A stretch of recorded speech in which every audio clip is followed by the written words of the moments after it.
Hi friends, ഇന്ന് നമുക്കൊരു അവിയൽ ഉണ്ടാക്കുന്നത് എങ്ങനെയാണെന്ന് നോക്കാം. അപ്പോൾ അതിനായിട്ട് ഞാൻ വെജിറ്റബിളൊക്കെ എടുത്ത് വെച്ചിട്ടുണ്ട്. വെള്ളരിക്ക, പടവലങ്ങ, കോവയ്ക്ക, ബീൻസ്, അച്ചിങ്ങ, അമരിക്ക. നിങ്ങളുടെ കയ്യിലുള്ള വെജിറ്റബിളൊക്കെ യൂസ് ചെയ്യും. ഇത്രയും വെജിറ്റബിളാണ് ഞാൻ യൂസ് ചെയ്യുന്നത്. ഇത് രണ്ടും, ഈ വഴുതനങ്ങയും കായും ഒന്ന് കട്ട് ചെയ്ത് വെള്ളത്തിലിടണം. ഓക്കെ, അതിൻ്റെ കറ പോകാൻ വേണ്ടി. പിന്നെ ചേന എടുത്ത് വെച്ചിട്ടുണ്ട്. പിന്നെ ഇതാ ഇത്രയും വെജിറ്റബിളാണ്. പിന്നെ കാച്ചിലും ഒരു ഹാഫ് പൊട്ടറ്റോ ഇടും. ഓക്കെ, പുളിക്ക് ടൊമാറ്റോ യൂസ് ചെയ്യുന്നത്. ഓക്കെ, ചെറിയ അവിയൽ ഉണ്ടാക്കണം. ഇതിൻ്റെ ഹാഫേ ഉള്ളൂ ഞാൻ എടുക്കുന്നത്. ഓക്കെ, ഹാഫ് വെള്ളരിക്കയും ഹാഫ് പടവലങ്ങയും, അതുപോലെ ക്യാരറ്റ് ഹാഫ്. എല്ലാം പ്രൊപ്പോർഷനാണ്. എന്തെങ്കിലും ഒത്തിരി ഒത്തിരി കൂടുതൽ കാച്ചിലും വെള്ളരിക്ക ഈ പൊട്ടറ്റോ ഒക്കെ ഞാനൊരു ഹാഫ് പൊട്ടറ്റോ എടുത്തുള്ളൂ. ഓക്കെ, കുറച്ച് പൊട്ടറ്റോ, കുറച്ച് കാച്ചിൽ, ഒരു ടേസ്റ്റിന് വേണ്ടി ഇടുന്നത് ഇതൊക്കെ. അപ്പോൾ എപ്പോഴും പ്രൊപ്പോർഷൻ ശരിയാണ്. ഒത്തിരി ഈ വെള്ളരിക്കയും പടവലങ്ങയൊക്കെ കുറച്ച് കൂടുതലുണ്ടെങ്കിൽ ഇറ്റ്സ് ഓക്കെ. ബാക്കി ഈ കോവയ്ക്കൊക്കെ കുറച്ച് കോവയ്ക്ക, ബീൻസ്, അച്ചിങ്ങയൊക്കെ ഒത്തിരി ഇടണ്ട. അമരിക്ക ഇടാം. ഓക്കെ, അപ്പം ഈ വെള്ളരിക്ക, പടവലങ്ങ, അമരിക്കയൊക്കെ കുറച്ച് ചേനയൊക്കെ ഇടാം. ബാക്കി ഞാൻ എടുത്തേക്കില്ല, കോവയ്ക്ക, ബീൻസ്, അച്ചിങ്ങ കുറച്ച് അവിടെ ഇവിടെയൊക്കെ ആയിട്ട് വേണം, കുറച്ചിട്ടാൽ മതി. പിന്നെ ക്യാരറ്റ്. അപ്പം നമുക്ക് ആദ്യം ഈ വെജിറ്റബിളൊക്കെ ഒന്ന് നീളത്തിൽ കട്ട് ചെയ്തെടുക്കണം. ഓക്കെ, നീളത്തിൽ കട്ട് ചെയ്യണം. ഓക്കെ, ക്യൂബിൽ കട്ട് ചെയ്യുന്ന സാമ്പാറിന്. അപ്പോൾ ആദ്യം വെജിറ്റബിളൊക്കെ ഒന്ന് ക്ലീൻ ചെയ്ത് കട്ട് ചെയ്തിട്ട് തരാം. എല്ലാം നല്ല ഇങ്ങനെ നീളത്തിൽ ഇങ്ങനെ അരിയണം. അവിയലിൻ്റെ കഷ്ണം എന്ന് വെച്ചാൽ നീളത്തിൽ അരിഞ്ഞ് വെക്കുന്നത്. ഓക്കെ, ഞാൻ നിങ്ങളെ കാണിക്കാൻ വേണ്ടിയിട്ട് ഇങ്ങനെ എല്ലാം മാറ്റി വെച്ചിരിക്കുന്നത്. വെള്ളരിക്ക, പടവലങ്ങ, അമരിക്ക, മുരിങ്ങയ്ക്ക, കുറച്ച് കാച്ചിൽ, ചെറിയൊരു കഷ്ണം പൊട്ടറ്റോ, അമരിക്ക, ചേന, ഇത് കോവയ്ക്ക, കുറച്ച് ക്യാരറ്റ്, ബീൻസ്. ഇപ്പോൾ ആദ്യമായിട്ടൊക്കെ അവിയൽ ഉണ്ടാക്കുന്നവർക്ക് വേണ്ടിയിട്ടുണ്ടെങ്കിൽ ഞാൻ എൻ്റെ ആക്യുറേറ്റ് ആയിട്ടുള്ള വെയിറ്റ് വേണമെങ്കിൽ ഡിസ്ക്രിപ്ഷൻ ബോക്സിൽ ഇടാം. ഓക്കെ, പിന്നെ കുറച്ച് ഒരു വഴുതനങ്ങയും ഒരു കായും എടുത്തിട്ടുണ്ട്. അതൊന്ന് ഞാനിതിങ്ങനെ കറവാൻ വേണ്ടി വെള്ളത്തിലിട്ടേക്കുക. അതിൽ നിന്ന് എടുത്തിട്ട് നമുക്ക് പിന്നെ ഇതിനകത്തോട്ട് ഇടണം. ഓക്കെ, അപ്പോൾ ഇത്രയും വെജിറ്റബിളാണ് ഞാൻ എടുത്തിരിക്കുന്നത്. ഈ വെജിറ്റബിളൊക്കെ ഇട്ട് ഉണ്ടാക്കിയാൽ നിങ്ങൾക്ക് നല്ലൊരു ടേസ്റ്റി ആയിട്ടുള്ള അവിയൽ ഉണ്ടാക്കാൻ പറ്റും. അതുപോലെ പണ്ടൊക്കെ പുളിയായിരുന്നു യൂസ് ചെയ്യുന്നത്. പക്ഷെ ഞാനിപ്പം ഇതാണ് യൂസ് ചെയ്യുന്നത് കേട്ടോ, ടൊമാറ്റോയോ പുളിക്ക് വേണ്ടി ഇടുന്നത്. പിന്നെ കുറച്ച് പച്ചമുളകും കറി ലീഫും ഒക്കെ വേണം. അത് നമ്മളിത് വെന്ത് വരുമ്പോൾ അതിനകത്തോട്ട് ഇട്ട് കൊടുക്കാൻ വേണ്ടിയിട്ട് എടുത്ത് വെച്ചിരിക്കുന്നതാണ്. പിന്നെ ഇത് വേവിക്കുമ്പോൾ ഞാൻ എടുത്ത് വെച്ചിരിക്കുന്ന സാധനങ്ങളാണ്. കുറച്ച് ടർമറിക് പൗഡർ, കുറച്ച് ജീരകം, ഒരു 1/4 ടീസ്പൂൺ ചില്ലി പൗഡർ എടുത്ത് വെച്ചിട്ടുണ്ട്. അതിത് വേവിക്കുമ്പോൾ ഇടാൻ വേണ്ടിയിട്ടുള്ളതാണ്. പിന്നെ കുറച്ച് അരപ്പെന്ന് പറഞ്ഞാൽ ഒരു കപ്പ് തേങ്ങ എടുത്ത് വെച്ചിട്ടുണ്ട്. പിന്നെ ഒരു കഷ്ണം പേളോണിയൻ, 2 ഗ്രീൻ ചില്ലിയും കറി ലീഫും, 3/4 teaspoon turmeric powder, 2 teaspoon cumin powder and ഒരു 1/4 ടീസ്പൂൺ ചില്ലി പൗഡർ എന്ന് വെച്ചാൽ ഞാൻ കാശ്മീരി ചില്ലി അല്ല കേട്ടോ ഇനി യൂസ് ചെയ്യുന്നത്, മറ്റേ എരിവുള്ള മുളക് പൊടിയാണ്. പിന്നെ എരിവിന് ഞാൻ യൂസ് ചെയ്യുന്നത് പച്ചമുളക് കൂടുതൽ ഞാൻ ഇതിനകത്ത് ഇടുന്നത്. ഓക്കെ, ഈ പച്ചമുളക് ഞാൻ ഇതിനകത്ത് കീറി ഇടാനാണ്, വെന്ത് കഴിയുമ്പോൾ കുറച്ച് കഴിയുമ്പോൾ ഇടാനാണ്. ഓക്കെ, അരയ്ക്കാൻ വേണ്ടിയിട്ട് 2 പച്ചമുളക് എടുത്ത് വെച്ചിട്ടുണ്ട്. അപ്പോൾ ഇത്രയും സാധനങ്ങൾ ഇത് ഉണ്ട്. പിന്നെ ആവശ്യത്തിന് സാൾട്ട് വേണം. പിന്നെ കുറച്ച് വെളിച്ചെണ്ണ എടുത്ത് വെച്ചിട്ടുണ്ട്. ഓക്കെ, അത് ഈ നമ്മൾ ഉണ്ടാക്കി ലാസ്റ്റ് വരുമ്പം ആദ്യം ഇടണം, കുറച്ച് ലാസ്റ്റിലും ഒന്ന് തളിക്കാൻ വേണ്ടിയിട്ട് വെളിച്ചെണ്ണ എടുത്ത് വെച്ചിട്ടുണ്ട്. പിന്നെ ഇതെല്ലാം കൂടെ ഞാൻ മിക്സ് ചെയ്ത്, ഈ പൊട്ടറ്റോ നിങ്ങൾ ഇത്തിരി വലുതായിട്ട് കഷ്ണമാക്കണം. ഓക്കെ, അല്ലെങ്കിൽ അത് വേഗത്തിൽ അതുപോലെ ഇതും കാച്ചിലും ഇത്തിരി വലുതായിട്ട് അരിയുക. എല്ലാം ഇതുപോലെ നീളത്തിൽ അരിയുക. അപ്പോഴാണ് നമ്മൾ അവിയലൊക്കെ വിളമ്പും നല്ല ബ്യൂട്ടിഫുള്ളായിട്ടിരിക്കുന്നത്.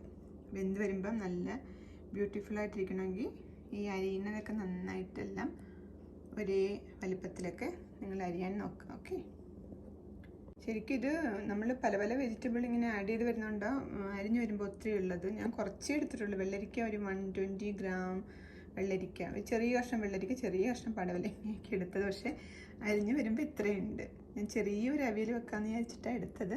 നമുക്ക് നോക്കാം എത്ര ഉണ്ടാവും. ഓക്കെ, അപ്പം ഇനി ഒരു കലം വെച്ച് ഇതെല്ലാം കൂടി ഞാൻ അതിനകത്തോട്ട് ഇട്ടിട്ട് ഒന്ന് വേവിക്കാൻ വെക്കുക.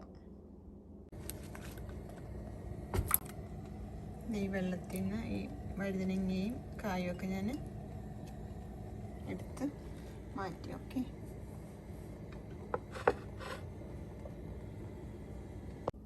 ഞാൻ ഈ വെജിറ്റബിൾ ഇടുന്നതിന് മുമ്പ് കലത്തിലോട്ട് കുറച്ച് വെളിച്ചെണ്ണ ഇങ്ങനെ ഒഴിച്ചു. ഓക്കെ, അമ്മയൊക്കെ പറയാൻ ശരിക്കും ഈ അവിയലുണ്ടാക്കുമ്പോൾ ആ കലത്തിൽ കുറച്ച് വെളിച്ചെണ്ണ ഇങ്ങനെ ഇട്ട് കൊടുത്താൽ ഈ അവിയലിൻ്റെ കഷ്ണമൊന്നും അടുക്കി പിടിക്കത്തില്ലെന്ന്. ഓക്കെ, ഇപ്പം നമുക്ക് ഈ കഷ്ണമൊക്കെ ഇതിനകത്തോട്ട് ഇട്ട് കൊടുക്കാം.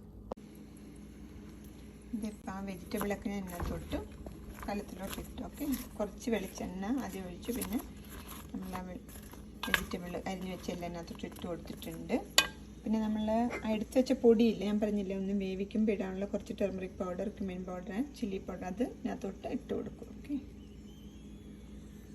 ഇതിപ്പോൾ പൊടികളെല്ലാം ഇട്ട് കൊടുത്ത് പിന്നെ കുറച്ച് വെള്ളം ഒഴിച്ചു കൊടുത്താൽ മതി കേട്ടോ. കുറച്ചെന്ന് വെച്ചാൽ വെജിറ്റബിളിൽ നിന്നൊക്കെ വെള്ളം ഇറങ്ങി വരും. ഓക്കെ, അതുകൊണ്ട് കുറച്ച് വെള്ളം ഒഴിച്ചിട്ട് നമുക്കിതൊന്ന് അടച്ച് വെച്ച് വേവിച്ചെടുക്കാം. ഒത്തിരി വെള്ളമായ അവിയൽ വെള്ളം പോലിരിക്കും. ഓക്കെ, അപ്പം ഇനിയിപ്പോൾ നമുക്കിതൊന്ന് ഈ പൊടിയെല്ലാം കൂടെ ഒന്ന് മിക്സ് ചെയ്തിട്ട് നമുക്കിതൊന്ന് മീഡിയം ഫ്ലെയിമിലാക്കിയിട്ട് ഇതൊന്ന് അടച്ച് വെച്ച് നമുക്ക് വേവിച്ചെടുക്കാം. ഓക്കെ, ഈ തക്കാളി ഞാൻ ഇട്ടിട്ടില്ല കേട്ടോ. ഇപ്പം നമ്മൾ വെച്ചിട്ടില്ല ഉള്ളു വെജിറ്റബിൾ. അതൊന്ന് വെന്ത് അതൊന്ന് തിളച്ച് കഴിയുമ്പോൾ നമുക്ക് കുറച്ച് ഉപ്പിടാം. ഉപ്പിട്ട് കുറച്ച് കഴിയുമ്പോൾ നമുക്ക് ഈ തക്കാളിയും പച്ചമുളകും ഒക്കെ അതിനകത്തിട്ട് അരിഞ്ഞിട്ട് കൊടുക്കാം. തിളച്ച് കഴിയുമ്പോൾ നമുക്ക് കുറച്ച് ഉപ്പിട്ട് കൊടുക്കാം. ഞാൻ കുറച്ച് ഉപ്പിട്ട് കൊടുക്കാൻ പോകാം. ഓക്കെ, ഇടയ്ക്കൊന്ന് തുറന്ന് നോക്കിക്കഴിഞ്ഞ് വെള്ളം കുറവായിട്ട് അടിക്കും എല്ലാം പിടിക്കുന്നുണ്ടോ നമുക്കൊക്കെ. ഇപ്പോൾ ആവശ്യത്തിന് വെള്ളമുണ്ട്, ഒത്തിരി വെള്ളം ഒഴിക്കാതിരിക്കുന്നത് നല്ലതൊക്കെ. അവിയലിൻ്റെ കഷ്ണമൊക്കെ അവിടെ കുക്ക് ചെയ്ത് വരുന്നതേ ഉള്ളൂ. അപ്പോഴത്തേക്കും നമുക്കിത് ഇതില്ലേ അരപ്പൊന്ന് അരച്ച് വെക്കാം. ഒത്തിരി പേസ്റ്റ് പോലെ അരയണ്ട കേട്ടോ. അതുപോലെ തോരൻ്റെ കൂട്ടി അല്ല, ഇൻ ബിറ്റ്വീൻ ആയിട്ടൊന്ന് അരച്ചെടുക്കണം. ഇതുപോലെ അരച്ചെടുക്കുക. ഒത്തിരി പേസ്റ്റും അല്ല, തോരൻ പോലെ ഇൻ ബിറ്റ്വീൻ ആയിട്ട് അരച്ചെടുക്കുക. ഇതൊക്കെ ഇത് വെന്ത് വരുന്നുണ്ട്. അപ്പം നമുക്ക് അരിഞ്ഞ് വെച്ചില്ലേ പച്ചമുളക് അതിനകത്തോട്ട് ഇട്ട് കൊടുക്കാം. ഓക്കെ, ഞാൻ 2 തക്കാളി എടുത്ത് വെച്ചിരുന്നത് 1.5 തക്കാളി ഇട്ടിട്ടുള്ളൂ. ഓക്കെ, തക്കാളി ഇതിനകത്തോട്ട് ഞാൻ ഇടാൻ പോവാം. പുളിക്ക് തക്കാളിയാണ് യൂസ് ചെയ്യുന്നത്. പച്ചമുളക് ഇട്ടു, ഇനിയിപ്പം തക്കാളി ഞാൻ ഇതിനകത്തോട്ട് ഇട്ട് കൊടുത്തു. ഓക്കെ, ഇപ്പോൾ ഇതെല്ലാം കൂടെ ഒന്ന് വെന്ത് വരട്ടെ. നമുക്കിതൊന്ന് അടച്ച് വെക്കാം. തക്കാളി ഒന്ന് വാടി വരട്ടെ. തക്കാളി വാടി വന്നു കഴിയുമ്പോൾ നമുക്ക് ഈ അരച്ച് വെച്ചിരിക്കുന്ന അരപ്പ് അതിനകത്തോട്ട് ആഡ് ചെയ്ത് കൊടുക്കാം. ഇനിയിപ്പം നമുക്ക് അരപ്പിനകത്തോട്ട് ചേർത്ത് കൊടുത്ത് ഇതെല്ലാം കൂടെ ഇളക്കി നമുക്ക് വേവിച്ചെടുക്കാം. അരപ്പൊക്കെ ആയിട്ട് മിക്സ് ചെയ്ത് വെച്ചേക്കുക. ഇനിയിപ്പോൾ ഇതൊന്ന് എല്ലാം കൂടെ ഒന്ന് പിടിച്ച് വരട്ടെ. എന്നിട്ട് നമുക്ക് ഓഫ് ചെയ്യാം. അപ്പം നിങ്ങൾക്ക് വെള്ളം കൂടുതലോ വല്ലതും ആണെങ്കിൽ തുറന്ന് വെച്ച് വേവിച്ചെടുത്താൽ മതി. ഓക്കെ, എല്ലാം കൂടെ ഒന്ന് വെന്ത് വരാൻ വേണ്ടി ജസ്റ്റ് ഒന്ന് അടച്ച് വെക്കുക.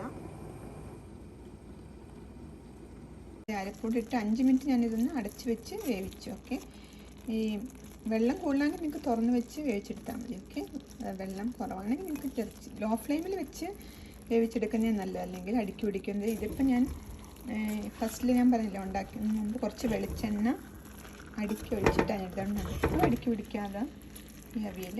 ഓക്കെ, അപ്പോൾ നിങ്ങൾ ഉണ്ടാക്കുമ്പോൾ കുറച്ച് വെളിച്ചെണ്ണ കലത്തിൽ ഒഴിച്ചിട്ട് ഉണ്ടാക്കാൻ തുടങ്ങും. ഓക്കെ, ഇങ്ങനെ അവിയൽ റെഡിയായിക്കൊണ്ടിരിക്കുന്നു. ഉപ്പ് ആവശ്യത്തിനുണ്ടാകും നോക്കുക, അല്ലെങ്കിൽ ഉപ്പിട്ട് കൊടുക്കുക. നമ്മൾ സ്റ്റൗ ഓഫ് ചെയ്യുക.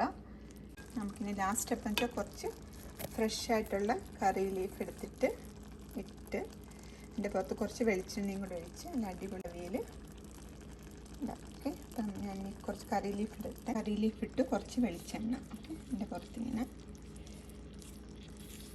ഒഴിക്കും. ഓക്കെ, നല്ല അടിപൊളിയായിട്ടുള്ള അവിയൽ, നല്ല ടേസ്റ്റി യമ്മിയാണ് ടേസ്റ്റ്. നമുക്കിപ്പം സദ്യക്കൊക്കെ ഉണ്ടാക്കണമെങ്കിലും അല്ലാതെയൊക്കെ നിങ്ങൾക്ക് ഈ അവിയൽ ഉണ്ടാക്കി നോക്കാം. ഓക്കെ,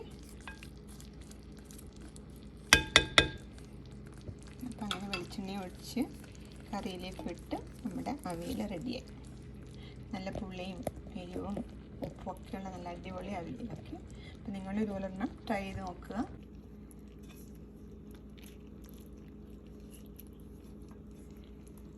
ഞാൻ ഇച്ചിരി ടേസ്റ്റ് ചെയ്യാൻ നോക്കാമെന്ന് വിചാരിച്ചിട്ട് ഉപ്പും എരിവൊക്കെ എല്ലാം ഉണ്ട് ഇതിനകത്ത്.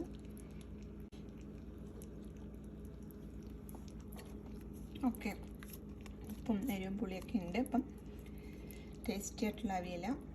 നിങ്ങൾക്ക് ഇപ്പോൾ സദ്യക്കോ അല്ലാതെയൊക്കെ ഉണ്ടാക്കാൻ പറ്റിയ നല്ലൊരു അവിയലിൻ്റെ റെസിപ്പിയാണ്. ഞാൻ സത്യം പറഞ്ഞാൽ കുറച്ച് വെജിറ്റബിൾ എടുത്ത് ഉണ്ടാക്കിയത്, അവസാനം ഉണ്ടാക്കിയപ്പോൾ വലിയൊരു അവിയലായിട്ട് മാറി. അപ്പോൾ ഇനി വേറൊരു റെസിപ്പിയായിട്ട് നെക്സ്റ്റ് വീക്കിൽ കാണാം. Thanks for watching. ബൈ.